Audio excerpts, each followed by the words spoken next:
اون وجهه اخلاقی پیامبر اکرم خیلی مورد تأکید قرار گرفته، به گونه ای که با همون وجهه اخلاقی تونسته تأثیر بگذاره در جامعه. فبما رحمت من الله لنت لهم ولو كنت فظا غلیظ القلب لانفضوا من حولک. خداوند می ستاید خلق پیامبر. حالا ما محدودیم، وقتی میگیم بزرگ با خدای نامحدود که میگه بزرگ خیلی فرق میکنه. ما یه ساختمان بزرگ رو میبینیم، میگیم این ساختمان بزرگه، این انسان بزرگی هست، این حکیم بزرگی هست، این فقیه بزرگی هست.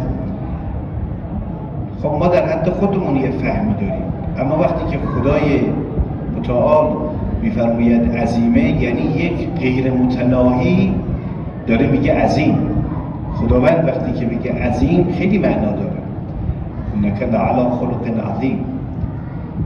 و همین وجهه باعث شده که تأثیر بگذاره. شما مطالعه بکنید تاریخ نبوت جناب عیسی رو، بعد حدود 300 سال تا حال اجازه داشتن که از عیسی علنی سخن بگویند، و الا تا یه مدتی کسانی که در این مسیر بودن و الگو قرار داده بودن جناب عیسی رو، اینها رو میگرفتن، اینا در خفا زندگی میکردن، تو غارها و کوهها زندگی میکردن. ولی پیغمبر با همین اخلاق خودش تونسته تصرف بکنه تو جامعه. تو این 13-14 سال جنگ که نبود، پیامبر که مأمور به جنگ نبود. حدود 75 بار در برخی از کتب نقل شده که عرض کردن یا رسول الله ما خیلی داریم اذیت میشیم، نامسلمانان خیلی دارن اذیت میشن، شما به ما اجازه بدید که ما با مشرکان عنود مقابله بکنیم. پیغمبر اجازه ندادن، فرمودن لم اومر به، من مأمور نشدم هنوز. بعد وقتی که وارد مدینه شدن، از مکه دشمنای اسلام حرکت کردند به سمت مدینه تا مسلمانان رو و پیامبر اسلام رو به شهادت برسانند. حتی در خود مکه هم تصمیم بر شهادت پیامبر اکرم گرفتن که مأمور به هجرت میشه، هجرت به مدینه. و من یخرج من بیته مهاجرا الی الله و رسوله ثم یدرکه الموت فقد وقع اجره علی الله. مأمور به هجرت میشه. این هجرت رو قرآن تعبیر به هجرت الی الله میکنه. ولذا تو این 13 سال 14 سال جنگ نبود. پیغمبر با خلق خودش، با اخلاق خودش، با مدیریت اخلاقی خودش تأثیر گذار. وقتی که خودش به این جامعیت میرسه و کامل هست، خداوند رو مأمور میکنه. در تعبیری که از امام صادق علیه السلام میفرماید ان الله ادب نبیه فاحسن تعدیبه. تربیت کرد پیامبرش رو، اونم به بهترین شکل. این ادب مع النفس، مع الله، مع الغیره، معنای خودش رو داره، الان وقتش نیست، ولی پیغمبرش رو تربیت کرد. ولما اکمل له الادب قال انک لعلی خلق عظیم. وقتی که به کمال میرسه پیغمبر ستوده میشود و خداوند میفرماید انک لعلی خلق عظیم. اینجا خیلی مهمه، اینجاست که مأمور میشه. ثم فوض الیه امر الدین و الامه. اونجاست که مأمور میشه برای دین مردم، برای معرفی دین مردم، برای آباد کردن دین مردم و امت اسلام، لیسوس عباده، برای اینکه اصلاح کنه عباد رو، امور عباد و بندگان رو. یعنی این وظیفه بعد از اینکه پیامبر اون جامعیت رو به دست میاره، خدای متعال به پیغمبر اکرم این دستور میده. یه نکته‌ای که خب ما اینجا باید درس بگیریم، ما طلبه ها، ما هم در زمانی مأمور به تبلیغ میشویم که خود به یک مرحله از کمال و بلوغ رسیده باشیم، کمال علمی، کمال عملی، تربیت نفس، تهذیب نفس، اینکه خودمون رو بهش توجه داشته باشیم، یه رابطه درست با خودمون برقرار کرده باشیم که اگر این رابطه رو ما برقرار نکنیم ما بهره‌مند از عقل نشدیم. این حکم عقله. من لم یحذب نفسه تعبیر از تعمیره، لم ینتفع بالعقل. کسی که نفس خودش رو تهذیب نکنه و تربیت نکنه و این آداب رو در خودش محقق نکنه، این از عقل استفاده نکرد. خدای عمر چند ساله‌ای رو، چند ده ساله‌ای رو به انسان داده برای اینکه بتونه به یک کمالی برسه و دیگران رو به این کمال برسانه، از یه حقیقتی برخوردار بشه و بتونه دیگران رو از این حقیقت برخوردار بکنه. خیلی مهمه. این اون امر مهمی است که ما باید بهش توجه داشته باشیم. لذا اگر اجازه بفرمایید من این روایت رو هم از امام صادق عرض بکنم. از این عبارت یک نکته مهم به دست میاد. اینا رو باید ما یاد بگیریم. باید یاد بگیریم که اگر امروز پیغمبر بود چه مسئله‌ای از اهم مسائل بود.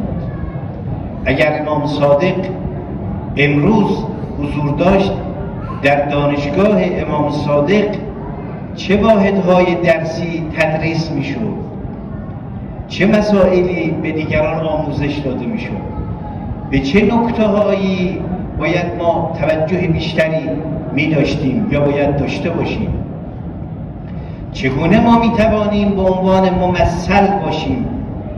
ممثل یعنی نماینده رفتاری، نماینده کرداری، نماینده گفتاری. چگونه ما میتوانیم به این جمله‌ای که امام فرمود برسیم کونوا زینا لنا ولا تکونوا شیئا علینا، زینت ما باشیم، زینت کلام ما، زینت رفتار ما، زینت گفتار ما باشیم. چگونه میتوانیم به اینجا برسیم؟ لو علموا محاسن کلامنا لاتبعونا که امام رضا فرمودن، چگونه این امر تحقق پیدا میکنه که ما بتونیم به دنیای معاصر که اینها مسیرشون مسیر مقابله با دین هست، در مواجهه با دین ما میبینیم دو نوع مواجهه داریم. یک مواجهه این که در صدد بودن دین رو کلاً حذف کنن، مثل اون چیزی که در شرق بود. حکومت 70 ساله اتحاد جماهیر شوروی که مسجدها رو به عنوان انبار ازش استفاده میکردن. من با سراسقف ارتدوکس ها در گرجستان وقتی که جلسه داشتم میگفت شما دوران تلخ 70 ساله رو ندیدید. یک حکومت 70 ساله خفقان که ستیز با دین داشتن، اینو ندیدید که مساجد انبار بود، کلیساها انبار شده بود، اینو شما ندیدید. این مقابله با دین بود برای حذف دین. یه تقابل دیگری در نظام سلطه غرب بود که اینا دین رو میخواستن محدود بکنن به همین عبادات، فقط در مسجد و عبادت کردن و یک روحانی بپردازه فقط به نماز و روزه و اعمال فردی بدون اینکه توجه به اعمال اجتماعی داشته باشه. این تحریف دین است، این محدود کردن دین است. آیا پیامبر فقط برای همین امر آمده بود؟ آیا پیامبر وقتی که به جامعه مسلمان حمله می‌کردن مقابله نمی‌کرد، دفاع نمی‌کرد؟ آیا پیغمبر در مدینه حکومت تشکیل نداد؟ آیا پیغمبر در صدد تحقق عدالت نبود؟ و البته خب رفتار پیغمبر خیلی نقش داشت، اینا خیلی مهمه.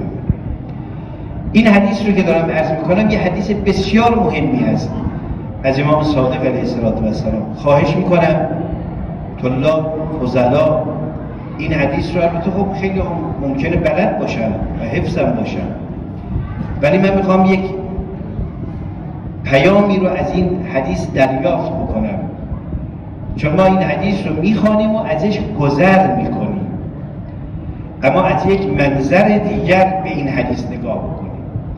انا لنحب من شیعتنا من کان عاقلا فهما فقیها حلیما صبورا وفیا مداریا صدوقا. چقدر حدیث جامع. میگه ما شیعیان ما رو که این صفات رو داشته باشن دوست داریم. اینا کیا هستن؟ عاقلن، خردمندن، خردورزن، اهل تعقلن. در قرآن شاید حدود 300 آیه در رابطه با تفکر و تعقل وارد شده. چرا تفکر نمی‌کنید؟ چرا تعقل نمی‌کنید؟ آیه 10 سوره انبیاء، لقد انزلنا الیکم فیکم ذکرا،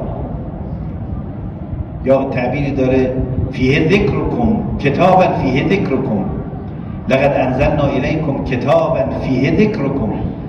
ما کتاب رو نازل کردیم که این درباره شماست، فیه ذکرکم. و وقت آیه میفرماید افلا تعقلون، افلا تعقلون، چرا تعقل نمی‌کنید؟ این خیلی مهمه. ما شیعیان ما رو که این صفت رو دوست دارن دوست داریم، این صفت رو واجدن دوست داریم. اصلا خود عقل ما رو به بهشت میرسونه، خود عقل ما رو به پیامبر دعوت میکنه، خود عقل حکم میکنه که انسان در مسیر بندگی قرار بگیره. معاوده به الرحمن و اکتسب به الجنان. وقتی سوال میکنن که ملعق عقل چیه، اینطور میفرمایه عقل پیامبر درون است. به تعبیر امام اینه که میفرماید خداوند دو حجت رو برای انسان قرار داد، ظاهری و باطنی. حجت ظاهری انبیا هستن و ائمه، و حجت باطنی فهو العقول. و همه انبیا آمدن برای شکوفایی عقل. انا لنحب من شیعتنا من کان عاقلا. ما دوست داریم شیعیان ما عاقل باشن، ما دوست داریم شیعیان ما با فهم باشن، در مسیر فهم قرار بگیرن، تو جامعه از همه با فهمتر باشن، فهمن. ما دوست داریم شیعیان ما و پیروان ما فقیه باشن، دانا باشن، یا دانای عمیق باشن. این در حوزه فکر، اهل تعقل، اهل فهم، و بعد در مرحله سوم اهل دانایی. دانایی خیلی نقش داره، اونی که باعث شده خیلی ها بتونن رسوخ بکنن تو جامعه مسلمان، استفاده از جهلشون هست. بعد مسیر خرافات رو باز میکنن، مسیر بدعت رو باز میکنن. و شما به عنوان عالمان دین و طلاب و فضلا، وظیفه شما و وظیفه ما این است که این خرافات رو به اینها یاد بدیم که اینا خرافه است، اینا بدعت است. اذا ظهرت البدع فی امتی فلیظهر العالم علمه و الا فعلیه لعنت الله. اگر بدعت بیاد، عالم باید این بدعت رو آشکار کنه. بدعت یعنی چه؟ چیزی که در دین نیست، وارد دین کنن. یا چیزی که در دین هست از دین خارج کنن. دین رو باید به درستی فهماند، فهمید، فهماند. دین رو باید دقیق فهمید، دین رو باید جامع فهمید، دین رو باید عمیق فهمید. امروز جامعه نیازمند به همینه. زمان پیغمبر یک سری خرافات بود، پیامبر آمد این خرافات رو از بین برد. زمان پیامبر یک سری صفات پست بود، پیامبر اومد تربیت کرد. مردمان تندخو بودن، نه نرمخو. پیامبر اومد این مردم تندخو رو نرمخو کرد. جاهل بودن، عالم کرد. پیامبر نقشی که داشت این بود که جامعه رو یک جامعه عالم و دانا کرد. اینایی که باورمند نبودن اینا رو باورمند کرد و متدین کرد. پیغمبر اومد اونا رو متدین کرد، اهل معنا کرد، حق محور کرد. اون زمان دین ستیز بودن یا حق ستیز بودن یا حق گریز بودن. پیامبر اینا رو حق محور کرد. تو تاریخ شما نگاه بکنید، من یه وقتی مطالعه میکردم تو بین عرب ها بیش از 1700 جنگ رخ داد. بعضی جنگ ها هم بسیار بی خود و بی ربط و جنگ های 100 ساله و بیشتر بود برای یه امر پوچ، برای یه امر بی معنا. مورداش هم یادم هست بگم ولی فرصت نیست. اگر بگم آدم تعجب میکنه که برای یک امر بسیار پوچی 3 نسل با هم دیگه جنگیدن. تو بین قبایل مثل اوس و خزرج و به خیلی از قبایل دیگر پیغمبر اومد اینا رو تربیت کرد و آشتی داد. معلوم میشه که قدرت اسلام و قدرت آموزه های اسلام قدرت آشتی دادن هست و ارتباط دادن. اون وقت نگاه به قبیله میکردن، قومیت، قبیلگی، افتخار به قومیت بود، نژاد بود، قبیله بود. اما بعد افتخار به اسلام بود. بزرگترین حسب اسلام بود. خب این خیلی مهمه که جامعه در این مسیر قرار بگیره. بعد امام صادق علیه السلام میفرماید که شیعیان ما باید بردبار باشند، حلیم باشند، باید صبور باشند، اهل صبر و مقاومت باشند، باید وفی باشند، با وفا باشند، وفادار باشند. جامعه دینی یک جامعه وفادار است. امام صادق علیه السلام میفرماید که ما شیعیانی که این صفات رو دارند دوست می‌داریم که اهل مدارا هستند. اهل مدارا هستند. اهل مدارا که پیغمبر میفرماید والذی بعثنی بالحق لقد امرنی بمدارات الناس. قسم به کسی که من مبعوث شدم برای مدارا کردن با مردم. این خودش جاذبه می‌آورد. این البته نه نسبت به مشرکان، نسبت به کافران، نسبت به مستکبران، نه، نسبت به همدیگر باید اهل مدارا باشیم، نه اهل جنگ، نه اهل نزاع، نه اهل تفرقه. و بعد در پایان امام صادق می‌فرماید که شیعیان ما باید اهل صدق و راستی و راستگویی باشند، صدوقاً. قرآن هم همین از ما میخواد. رب ادخلنی مدخل صدق و اخرجنی مخرج صدق و اجعلنی من لدنک سلطانا نصیرا. هم ورود صادقانه باشد، هم پایان کار بر اساس صدق باشه. اون پیامی که میخواستم استفاده بکنم یا اون درس رو اینه که ما هم در آموزه های ما باید به گونه‌ای تربیت بشیم و تربیت کنیم که این نتیجه در بیاد. یعنی حوزه علمیه ما باید عالمانی رو تربیت کنن که اینها عاقل و فهیم و فقیه باشن، حلیم و صبور و وفی و مداری و صدوق باشن، و بعد جامعه رو هم اینگونه تربیت کنن. این معناش همین است. معناش این است که این کار باید اتفاق میفته.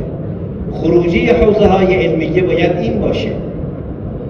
اینا بهره از حق بردن و میتوانند این بهره از حق را به دیگران بدهند و در آموزه هاشون قرار بدن و اونگاه معلم بشن و اونگاه مربی باشن.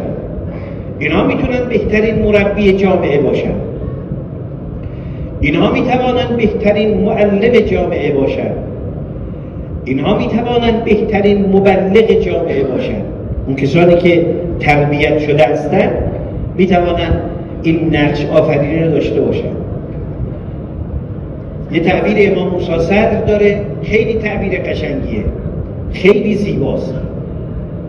میگفت امروز اگر امیرالمؤمنین رو بخوایم به جامعه معرفی بکنیم که ما از پیروان امیرالمؤمنین هستیم، اگر میخوایم نشون بدیم، این دیگه با کتاب نیست، این با آیات قرآن نیست. بله خیلی از آیات قرآن هست در شأن امیرالمؤمنین. انما یرید الله لیذهب عنکم الرجس اهل البیت، آیه مباهله، آیه ولایت و خیلی از آیات دیگر، خیلی از آیات. اهل سنت حتی میگن 300 آیه، ما میگیم بیشتر. ما میگیم در اون جایی که یا الذین آمنو هست، اولین مخاطبانش اهل بیت علیهم السلام هستند.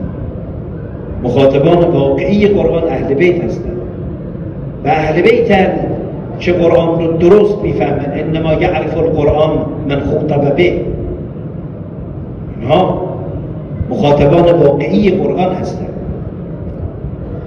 خب این خیلی مهمه، خیلی باید از این منظر توجه داشته باشیم. بعد امام موسی صدر یه نتیجه میگیره، میگه امروزه برادران، عزیزان، اساتید، جوانها به این نکته توجه داشته باشید.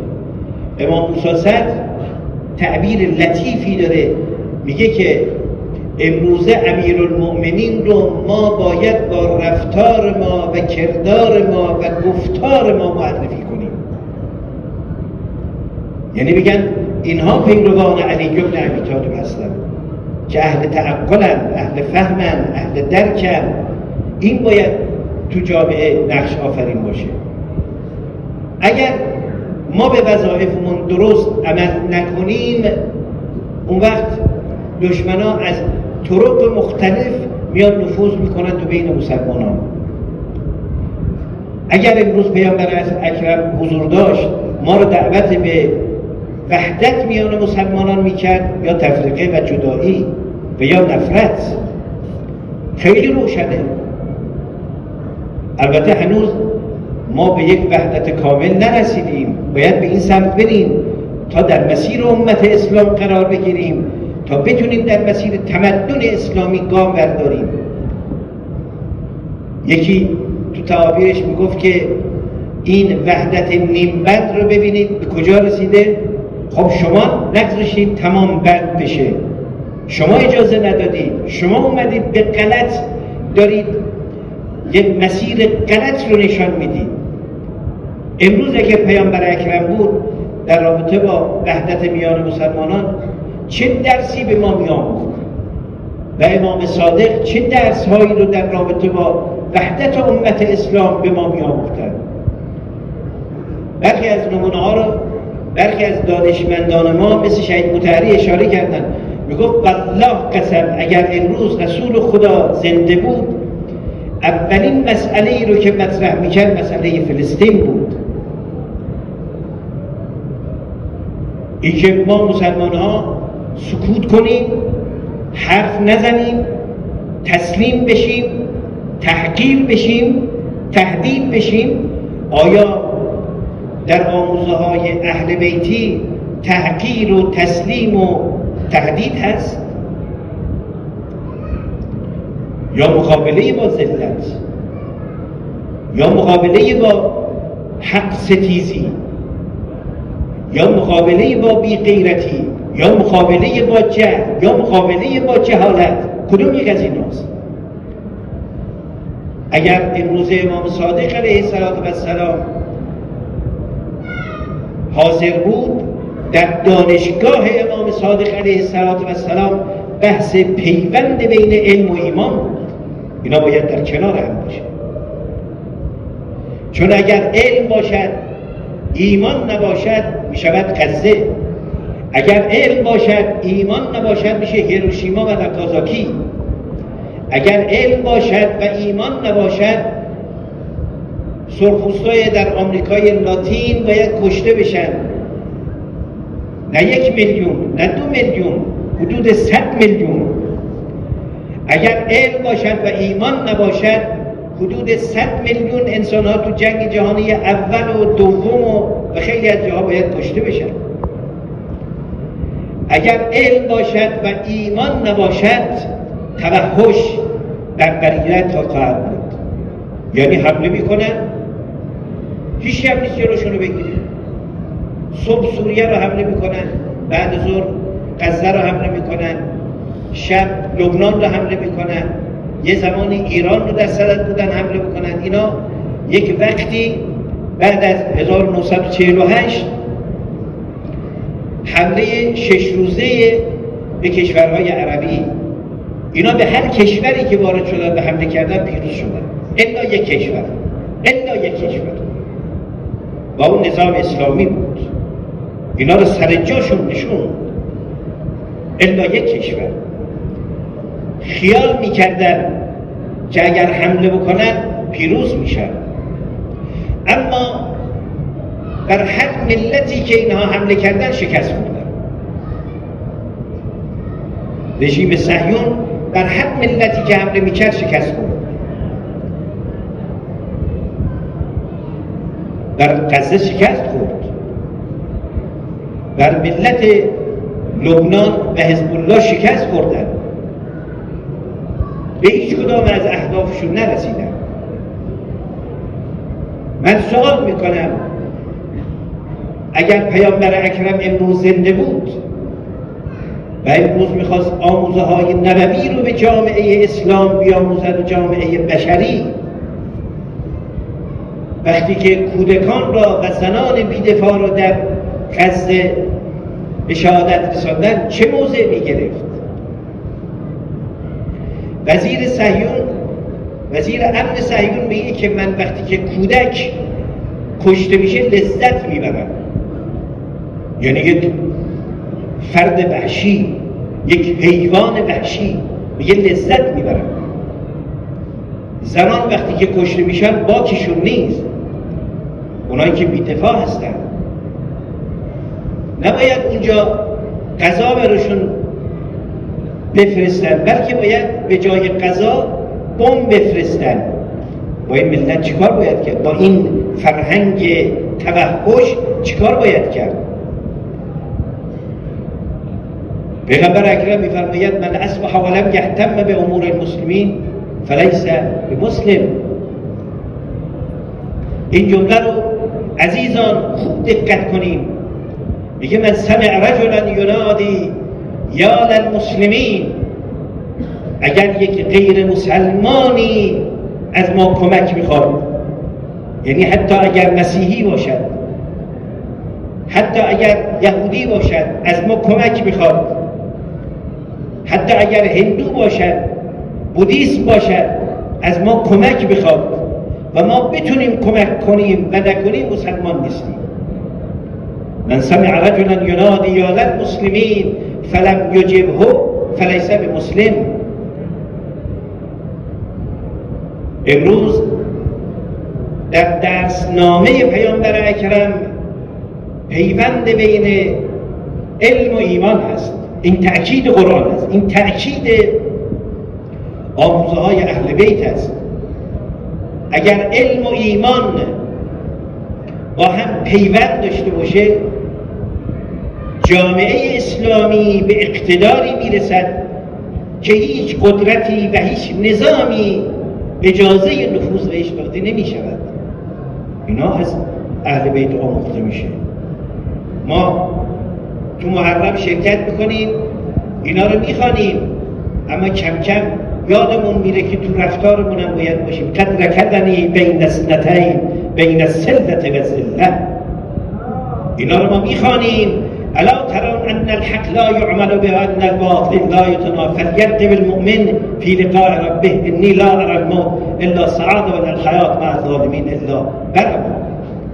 اینا رو میخوانیم اما در مقام عمل یادمان میره.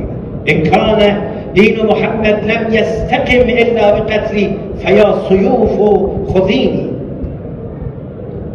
مهم اینه که ما تو رفتارمون باید امروز پیامبر رو معرفی بکنیم. ما تو رفتارمون باید اهل بیت رو معرفی بکنیم و با خرافات بجنگیم و با بدعت‌ها بجنگیم و با کج‌فهمی ها بجنگیم و با جهل و نادانی و جهالت بجنگیم. اونی که در سر مسلمانان و جهان امروز بزرگترین مصیبت رو وارد کرد جهل و نادانی بود که الناس اعداء ما جهل. جشن ما اون روزی است که ما بتوانیم در برابر این ظلم‌ها و این ستم‌ها بایستیم. جشن ما روزی است که ما ببینیم مسلمانان به معنای واقعی کلمه به وحدت رسیدن. جشن ما روزی است که مسلمانان برسند به امت اسلام که بزرگترین آموزه پیامبر عظیم الشأن و اهل بیت علیهم السلام این مهم بوده است. این رو باید یاد بگیریم.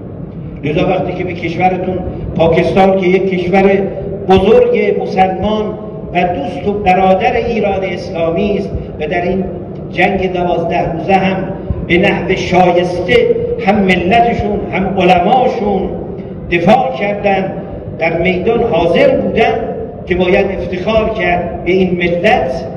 اگر ما بتونیم در برابر هر نوع جهلی و هر نوع خرافه‌ای و هر نوع حق ستیزی بایستیم و تقابل بکنیم و معنویت رو و عقلانیت رو و اعتدال را و عدالت رو ترویج بدیم، این بزرگترین درسی است که امروز ما میتوانیم بگیریم. خداوند همه ما انشاءالله این توفیق رو عنایت بفرماید و قطعا نقش شما علما، بزرگان، اساتیدی که در این جلسه هستند، طلاب عزیز، این نسل جوانی رو که الان من در این جلسه مشاهده میکنم، قطعا این نقش مهم رو در کشورشون ایفا خواهند کرد و انشاءالله برسد اون زمانی که همه اینها بتواند مقدمه ظهور حضرت ولی هست سلام الله علیه رو فراهم کند.